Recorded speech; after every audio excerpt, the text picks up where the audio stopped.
Hello everyone, आज हम पढ़ेंगे क्लास 4th का अध्याय 14 मुफ्त ही मुफ्त। मुफ्त मतलब होता है बिना पैसे का, यानी कि फ्री। ये एक गुजराती लोक कथा है। एक दिन भीखू भाई का मन नारियल खाने का हुआ। नारियल, कोकोनट। तो एक दिन जो भीखू भाई है उनका मन क्या खाने को हुआ? नारियल खाने को, ताजा मुलायम कसा हुआ शक्कर के साथ। तो शक्कर के साथ मीठा कोई चीज हो उसके साथ, तो ऐसा कसा होना चाहिए अच्छा सा, मतलब ताजा जो नारियल होता है, सूखा हुआ नहीं, और मुलायम भी हो, सॉफ्ट भी हो खाने में, के साथ मम करके कह रहे हैं। उनके बारे में सोचते ही भिखू भाई ने अपने होठों को चटकारा। मन हो रहा था तो चटकारा देते हुए कहा, वाह क्या मीठा मीठा सा स्वाद होगा उसका, तो कितना बढ़िया स्वाद होगा उस नारियल का। उनका मन हो रहा था तो इसलिए वो चटकारे लेके कह रहे थे। लेकिन एक छोटी सी समस्या थी। एक समस्या मतलब होता है परेशानी। एक छोटी सी परेशानी थी, घर में तो एक भी नारियल नहीं था। अब खाने को तो मन है, लेकिन अब घर में एक भी नारियल नहीं था। ओहो, अब मुझे बाजार जाना पड़ेगा। उन्होंने अपनी पत्नी लाभू बेन से कहा। बेन शब्द वैसे गुजरात में आदर देने के लिए प्रकट किया जाता है, सम्मान देने के लिए। तो लाभू बेन से कहा। लाभू बेन अपने कंधे उचकाकर बोली। उचकाकर मतलब होता है उठाकर, मतलब अपने कंधों को उठाकर बोली, खाना है तो जाना है। बोली कि खाना है तो जाना पड़ेगा। एक समस्या और थी, फिर एक परेशानी और थी। भीखू भाई ने कहा, पैसे खर्च करने पड़ेंगे। अब खाना भी था, जाना भी था, पैसे खर्च करने का टेंशन भी था। तो लाभू बेन बोली, हाँ पैसे तो खर्च करने पड़ेंगे। अब तक तो तुम्हें पता लग गया होगा कि भीखू भाई जरा कंजूस हैं। जो पैसा कम खर्च करता है उसे कंजूस बोलते हैं। कंजूस है वे। सीधे खेत में बूढ़े बरगद के नीचे जाकर बैठ गए। वो सीधे खेत में गए और वहां एक बरगद का पेड़ था, उसके नीचे पुराना बरगद, बूढ़ा बरगद मतलब पुराना बरगद का जो पेड़ था उसके नीचे वो बैठ गया और सोचने लगे और स्मरण करने लगे कि क्या होगा, पैसे खर्च होंगे, क्या करूं मैं, क्या करूं करके बड़े परेशान और सोच में पड़ गए कि अब क्या किया जाए। मगर नारियल खाने के लिए जी ऐसा ललचाया कि वे जल्दी घर वापस लौटकर लाबू बहन से बोले, अच्छा मैं बाजार तक वो आता हूँ। तो मगर अब नारियल खाने का उनका मन बहुत ज्यादा था, उनकी एक लपकी जा रही थी उसमें। तो जल्दी से वो घर गए और अपनी पत्नी लाबू बहन से बोले कि मैं बाजार जा रहा हूँ, पता तो चले कि नारियल आजकल कितने में बिक रहे हैं, जरा उनका भाव तो पता चले कि वो कितने के आ रहे हैं, ऐसा कहने लगे।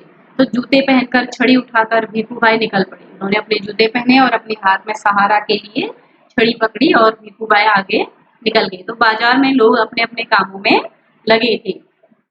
अब भीखू भाई ने इधर कुछ देखा, उधर कुछ उठाया और दाम पूछा। भीखू भाई ने क्या किया, इधर कुछ देखा, उधर कुछ उठाया और दाम पूछा। दाम मतलब होता है कीमत पूछी। देखते पूछते वे नारियल वाले के पास पहुंच गए। बाजार तो गए सीधे, उनको नारियल की दुकान तो मिली नहीं, तो किसी भी चीज का मोल भाव करते करते नारियल तक पहुंचे। ए नारियल वाले, नारियल कितने में दोगे? भीखू भाई ने पूछा। अब नारियल वाले ने कहा, बस 2 रुपए में काका। तो नारियल वाले ने कहा, बस 2 रुपए में दूंगा।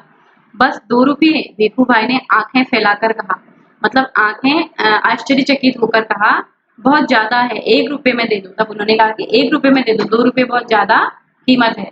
तो नारियल वाले ने कहा, ना जी ना, 2 रुपए सही दाम है। जो मैंने कीमत कर रखी है उसकी 2 रुपए अच्छी कीमत है उसकी, ले लो या छोड़ दो। आपको लेना है तो ले लो, नहीं तो आप जा सकते हैं, छोड़ दीजिए ऐसी। ठीक है ठीक है। भीखू भाई बड़बड़ाए, थोड़ा वो बड़बड़ाने लग गए हैं क्योंकि उनको कड़क जवाब मिल गया, तो वो थोड़ा बड़बड़ाने लग गए। अच्छा तो बताओ 1 रुपए में कहाँ मिलेगा? वो पूछते हैं कि चलो तुम 2 रुपए में बेच रहे हो, मुझे 1 रुपए में कहाँ मिलेगा नारियल? ये नारियल के पेड़ दिखाए हैं और ये नारियल बेचने वाला, तो ये भीखू भाई है खरीदार। तो 1 रुपए में कहाँ मिलेगा ऐसा कह रहे हो? तो नारियल वाले ने कहा, यहाँ से थोड़ी दूर जो मंडी है वहां शायद मिल जाए, लेकिन यहाँ से थोड़ी आपको पैदल चल के जाना पड़ेगा मंडी तक, वहां शायद आपको 1 रुपए में मिल सकता है। तो भीखू भाई उसी तरफ चल पड़े। तरफ मतलब होता है ओर, मतलब जो भीखू भाई थे वो उसी ओर चल पड़े। चलो देख लेते हैं, वे अपने आप से बोले। वो अपने आप से बोले, चलो देख लेते हैं वहां क्या भाव मिलता है।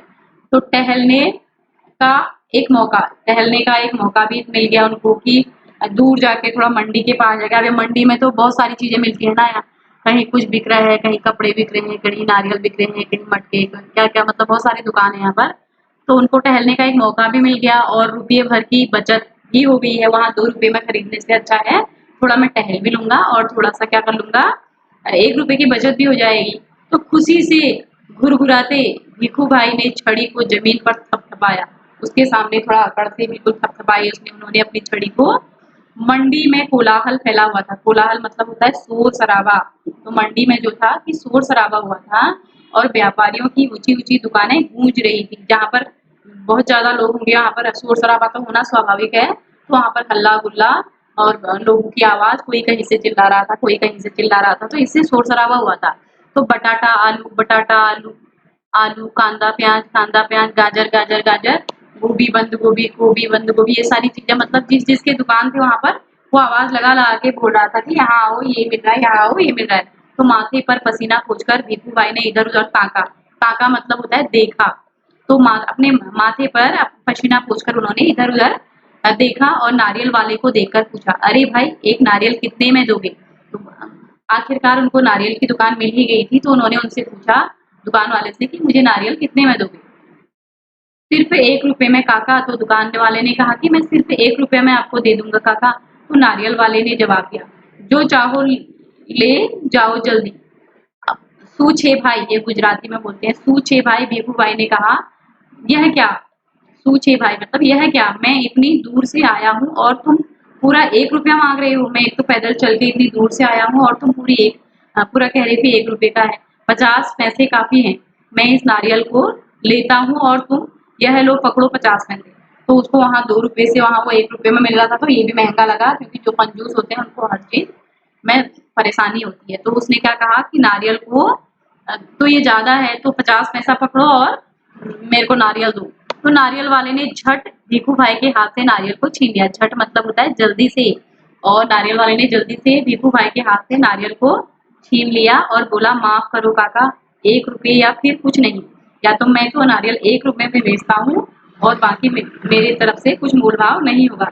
लेकिन भिखू भाई का निराश चेहरा देखकर बोला, अब भिखू भाई को लगा कि मैंने उठा लिया तो मेरा ही हो गया, लेकिन वो पल में उदास भी हो गए। तो बंदरगाह पे चले जाओ। बंदरगाह, बंदरगाह होता है समुद्र के किनारे जहाँ पर जहाजों के रुकने का स्थान होता है, ठहरने का स्थान होता है, उसे बंदरगाह बोलते हैं। तो बंदरगाह पे चले जाओ। हो सकता है वहां तुम्हें 50 पैसे में मिल जाए। हो सकता है, तुम्हें क्या पता 50 पैसे में आपको मिल जाए, ऐसा भी हो सकता है। तो भिखू भाई ने अपनी छड़ी से टेक लगाकर सोचने लगे। तो उन्होंने जमीन पर अपनी छड़ी को गाड़ा और थोड़ा सोच में पड़ गए। आखिर 50 पैसे तो पूरे 50 पैसे, वैसे भी मेरी टांगों में अभी भी दम है। फिर भी वो अकड़ से कहने लगे, 50 पैसे से एक कम नहीं कर रहा है तो मेरी टांगों में मतलब ताकत है अभी, मतलब मेरे पैरों में भी ताकत है कि मैं इतना चल सकता हूँ, जहाँ कम में मिले मैं वहां जा सकता हूँ। तो पैरों को घसीटते हुए इतना थक गए थे वो, लेकिन 50 पैसे के कारण पैरों को घसीटते हुए भिखू भाई चलने लगे। हर 2 कदम पर रुककर जेब में बड़ा सफेद रुमाल निकालकर हुए अपना पसीना पोंछते रहे, क्योंकि अब ज्यादा चलना था। 2 से 1 में आए, 1 से 50 में आ गए, अब 50 से 25 में आएंगे। तो सागर के किनारे एक नाव वाला बैठा था। उसके सामने 2-4 नारियल पड़े थे। अरे भाई एक नारियल कितने में दोगे? तो भिखू भाई ने पूछा और कहा, ये तो काफी अच्छे दिखते हैं काका, यह कोई पूछने वाली बात है, केवल 50 पैसे में। नाव वाले ने कहा कि अब ये भी कोई पूछने वाली बात है, आप केवल 50 पैसे में ले जाओ। 50 पैसे? आश्चर्यचकित हो गए भिखू भाई, मानो हैरानी से हक्के बक्के रह रहे होंगे। जो भिखू भाई थे वो हक्के बक्के रह जाना मतलब आश्चर्यचकित हो जाना, हैरान हो जाना। और इतनी दूर से मैं पैदल आया हूँ और इतना थक गया हूँ। अब भिखू भाई समझते हैं कि मैं पैदल आया हूँ तो मुझे फ्री में मिलना चाहिए। तो मैं थक गया हूँ और तुम कहते हो कि 50 पैसे, मेरी मेहनत बेकार हो गई। ना भाई ना, 50 पैसे बहुत ज्यादा है, मैं तुम्हें 25 पैसे दूंगा। यह लो रख लो। ऐसा कहते हुए भिखू भाई झुककर नारियल उठाने वाले थे। नाव वाले ने कहा, नीचे रख दो, मेरे साथ कोई सौदा वोदा नहीं चलेगा। उसने कहा कि मेरे नारियल, दुकान वाले ने, नीचे रख दो, मेरे साथ कोई सौदा वोदा नहीं चलेगा। ये भिखू भाई हैं, उनके चेहरे से साफ झलक रहा है कि वो चलते चलते कितना थक गए होंगे। और 50 पैसे हाथ में हैं, कितने 25 है 50 है कुछ ऐसे हाथ में पकड़े हुए हैं पैसे, और हाथ में छड़ी भी लटकी हुई है। वो थक चुके हैं बहुत ज्यादा। तो थोड़ी देर बाद उसने भिखू भाई की ओर ध्यान से देखा। तो भिखू भाई की तरफ ध्यान से देखा और जरा ठंडे दिमाग से बोला, सस्ते में चाहिए नारियल के बगीचे में चले जाओ। अगर आपको इससे भी ज्यादा सस्ते चाहिए तो आप सीधे नारियल के बगीचे में जा सकते हो, वहां ढेर सारे मिल जाएंगे और मनपसंद दाम, आपको कितने दाम देने हैं उतने दाम में आपको वहां बगीचे में मिल जाएंगे। तो उसने भी उन्हें कहीं और भेज दिया, बगीचे में भेज दिया। तो भीखू भाई ने फिर अपने आप को समझाया, उन्होंने खुद भीखू भाई ने अपने आप को समझाया, इतनी दूर आया हूँ, अब बगीचे तक जाने में क्या हर्ज, हर्ज ही क्या है। अब मैं इतनी दूर से आया हूँ, 2 छोड़े 1 छोड़ा 50 छोड़ा, तो अब मैं इतनी दूर से अगर आ गया हूँ चल के, तो बगीचे में जाने में, उस गार्डन में जाने में क्या नुकसान है। हर्ज मतलब होता है नुकसान। सच बात तो यह थी कि वे काफी थक चुके थे, मगर 25 पैसे बचाने के ख्याल से ही उनमें फुर्ती आ गई। अब वो सोच रहे थे कि 25 पैसे में मिल जाएगा वहाँ, तो ये सोच के, ये ख्याल आकर ही उनमें फुर्ती आ गई, मतलब तेजी आ गई वो, और रफ्तार उनकी ज्यादा तेज हो गई। तो भीखू भाई ने सोचा 2 गुना ज्यादा चलना पड़ेगा, पर 4 आने बच भी तो जाएंगे। फिर भी वो सोच रहे कि बच भी तो जाएंगे, और फिर कोई भी चीज मुफ्त में कहाँ मिलती है, मतलब बिना पैसे की कोई भी चीज कहाँ मिलती है, मुझे 25 पैसे तो देने ही पड़ेंगे। अब भीखू भाई नारियल के बगीचे में पहुंच गए। वहां के माली को देखकर उससे पूछा, यह नारियल कितने में बेचोगे। उस माली को देख के, जो उसका मालिक था, ये नारियल के, ये है बगीचा है, ये नारियल का पेड़ बहुत ऊंचा होता है, तो यहाँ नारियल लगते हैं। तो इस बगीचे के मालिक से पूछा उन्होंने कि आप नारियल कैसे दोगे, मतलब इनका दाम क्या लोगे आप। माली ने जवाब दिया, जो पसंद आए ले जाओ काका, अब 25 पैसे का एक, देखो कितने बड़े बड़े हैं। कहा कि 25 पैसे का एक, और देखो कितने बड़े बड़े हैं, नारियल बहुत बड़े बड़े हैं। हे भगवान, 25 पैसे, पूरा रास्ता पैदल आने के बाद भी जूते खिस गए हैं, पैर थक गए हैं, और अब पैसे भी देने पड़ेंगे। अब उन्होंने कहा कि क्या अब मुझे इतने सारे पैसे देने पड़ेंगे कि मैं इतना पैदल चल के आया हूँ, मेरी बात मानो, एक नारियल मुफ्त में ही दे दो। अब उन्होंने कहा मुफ्त मतलब बिना पैसे का। अब मुझे लगता है कि मैं इतना चल के आया हूँ, तो आप मुझे एक नारियल ऐसे ही दे दो, फ्री में दे दो, मुफ्त में दे दो, ही दे दो, हाँ। तो कहता है कि मुफ्त में ही दे दो, हाँ देखो मैं कितना थक गया हूँ।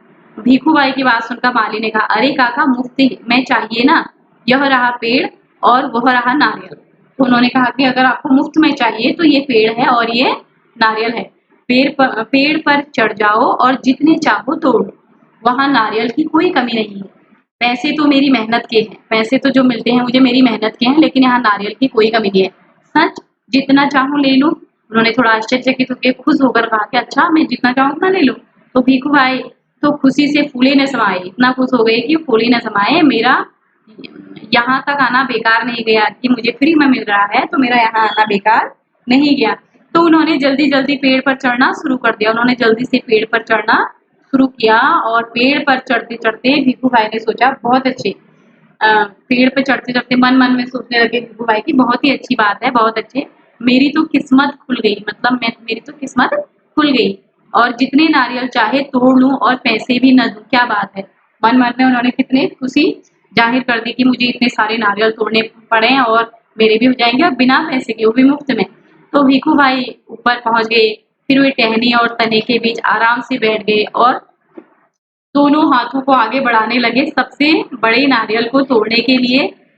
जब पैर फिसल गया उनका, तो जब करके मुंह से उनकी आवाज निकली और वो पैर जो था वो फिसल गया। भीखू भाई ने एकदम से नारियल को पकड़ लिया, उन्होंने एकदम नारियल को, पैर फिसला तो नारियल को पकड़ लिया। अब तोड़ के, उतने ऊंचे पेड़ से तोड़ के लाना है, फिर बाजार में बेचना है, तो उनको पैसा बहुत बड़ी चीज लग रही थी, बहुत महंगी लग रही थी हर चीज। लेकिन अब जब तोड़ तोड़ रहे हैं, अब पता चल रहा है, तो उनके दोनों पैर हवा में झूलते रह गए, उनके जो पैर थे वो हवा में झूलने लग गया। ओ माँ, अब मैं क्या करूं। भीखू भाई चिल्लाने लगे, अब वो चिल्लाने लगे, अब मैं क्या करूं, अरे भाई मदद करो। उन्होंने नीचे खड़े माली से विनती की, जो माली नीचे खड़ा था उससे प्रार्थना की कि मेरी मदद कर दो। माली ने कहा, वो मेरा काम नहीं काका, मैंने सिर्फ नारियल लेने की बात की थी, अब मदद करने की बात तो मैंने कही नहीं थी, मैंने तो कहा था कि केवल नारियल लो, बाकी सब तुम्हारे और तुम्हारे नारियल के बीच का मामला है, पैसे नहीं, खरीदना नहीं, बेचना नहीं और मदद नहीं। तो आपको पैसे नहीं देनी है, खरीदना भी नहीं है, बेचना और मदद नहीं, बेचना नहीं, ये सब कुछ मुफ्त में, सब कुछ फ्री में। तभी ऊंट पर सवार एक आदमी वहां से गुजरा, तभी ऊंट पर सवार होके, ऊंट पर बैठकर एक आदमी वहां से जा रहा था। अरे वो भीखू भाई जोर जोर से बुलाने लगे, उसे पुकारने लगे, वो आवाज दे देंगे, क्योंकि माली ने भी ऐसा बोल दिया था, ओ ऊंट वाले, मेरे पैर वापस पेड़ पर लटका दो ना, बड़ी मेहरबानी होगी। ऊँट वाले से कहने लग गई कि मेरे जो पैर हैं उसको ऊपर लटका दो, आपकी बड़ी मेहरबानी होगी। मेहरबानी मतलब होता है कृपा, आपकी बड़ी कृपा होगी अगर आप मेरे पैरों को फिर से पेड़ पर टिका देंगे, मतलब रख देंगे।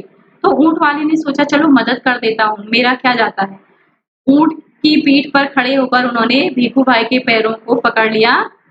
ठीक उसी समय ऊँट को हरे-हरे पत्ते नजर आए। ठीक उसी समय ऊँट ने भी हरे पत्ते देख लिए। पत्ते खाने के लालच से ऊँट ने गर्दन झुकाई और अपनी जगह से हट गया। अपनी जगह से वो भी हट गया। बस वह आदमी ऊँट की पीठ से फिसल गया। अपनी जान बचाने के लिए उसने भीखू भाई के पैरों को कसकर पकड़ लिया। अब भीखू भाई ने ऊपर टहनी पकड़ी थी, यानी क्या पकड़ा था, उसने अपने आप को बचाने के लिए उसके पैरों को कसकर पकड़ लिया ऊँट वाले ने। अब दोनों क्या करते, इतने में एक घुड़सवार आया। अब दोनों क्या करते, दोनों परेशानी में फंस गए। इतने में एक घुड़सवार आए। अरे सांभलो छो, मतलब गुजराती में है, ये गुजराती लोक कथा है तो इसमें गुजराती शब्दों का भी यूज किया गया है। तो सांभलो छो मतलब संभलो, संभल जाओ, मतलब अरे संभल जाओ। पेड़ से लटके दोनों पुकारने लगे, सुनो भाई कोई बचाओ बचाओ। घुड़सवार को देखकर भीखू भाई ने दुहाई दी। उसने बार बार विनती की, ओ मेरे भाई मुझे पेड़ पर वापस पहुंचा दो, हम 1 मिनट भी नहीं लगेगा, मैं घोड़े की पीठ पर चढ़कर इनकी मदद कर देता हूँ। यह सोचकर घुड़सवार घोड़े पर उठ खड़ा हुआ, लेकिन कौन कहता कि घोड़ा ऊँट से बेहतर है, कौन कहता कि घोड़ा जो है वो ऊँट से अच्छा है। हरी हरी घास दिखाई देने पर दोनों एक जैसे ही हैं। घास के चक्कर में घोड़ा जरा आगे बढ़ा और छोड़ चला अपने मालिक को। ऊँट वाले के पैरों से लटकते हुए 1 2 और अब तीनों के तीनों झूलते रहे। अब नारियल के पेड़ से काका काका कस के पकड़े रहना। हाँ, घुड़सवार ने पसीना पसीना होते हुए कहा, जब तक कोई बचाने वाला ना आए कहीं छोड़ न देना, मैं आपको 100 रुपए दूंगा, मैं आपको 100 रुपए दूंगा, मेरे को मत छोड़ना। तो काका काका, अब ऊँट वाले की बारी आ गई, मैं आपको 200 रुपए दूंगा लेकिन नारियल को छोड़ना नहीं। 100 और 200, बाप रे बाप 300 रुपए। भीखू भाई का सिर चकरा गया, क्योंकि भीखू भाई 25 पैसा खर्च नहीं करते थे, तो ये सुन के उनका सर चकरा गया। तो इतना इतना सारा पैसा।